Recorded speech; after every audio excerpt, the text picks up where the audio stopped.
हम पढ़ते हैं भजन संहिता 8 अध्याय 4 पद से हम पढ़ते हैं, लिखा है, तो फिर मनुष्य क्या है कि तू उसका स्मरण रखे, और आदमी क्या है कि तू उसकी सुधि ले। है ना। इस प्रकार लिखा है, परमेश्वर मनुष्य को इतना स्मरण रखता है और परमेश्वर उसका सुधि लेता है ना। क्यों?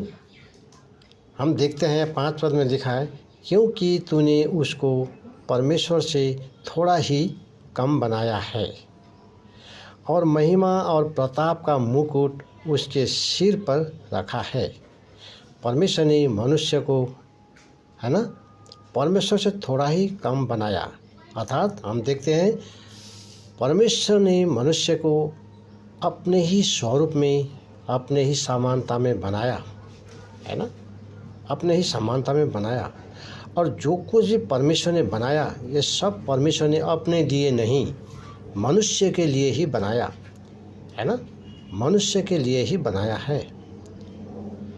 और 6 पद में हम देखते हैं, तूने उसे अपने हाथों के कार्यों पर प्रभुता दी है, तूने उसके पांव तले सब कुछ कर दिया है। और सब कुछ परमेश्वर ने मनुष्य के हाथ पर सौंप दिया है और उसको पांव तले सब कुछ कर दिया। अर्थात परमेश्वर ने मनुष्य को ये सब कुछ उनके अधिकार में, मनुष्य को अधिकार में दे दिया। और परमेश्वर ने मनुष्य को आशीष भी दिया, फूलो फलो और पृथ्वी में भर जाओ, है ना। परमेश्वर ने मनुष्य को आशीष भी दिया है।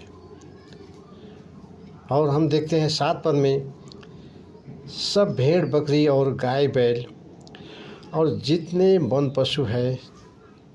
8 पद में लिखा है, आकाश के पक्षी और समुद्र की मछलियाँ और जितने जीव जंतु समुद्र में चलते फिरते हैं, है ना।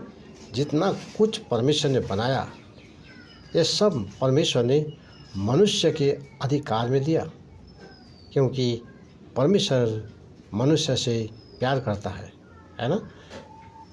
परमेश्वर प्रेम है।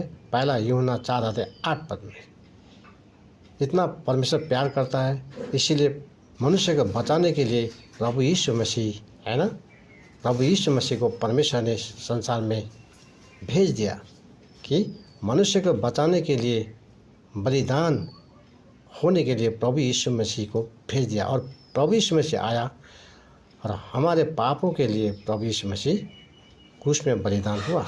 रोमी का किताब 5 अध्याय 8 पद में हम देखते हैं।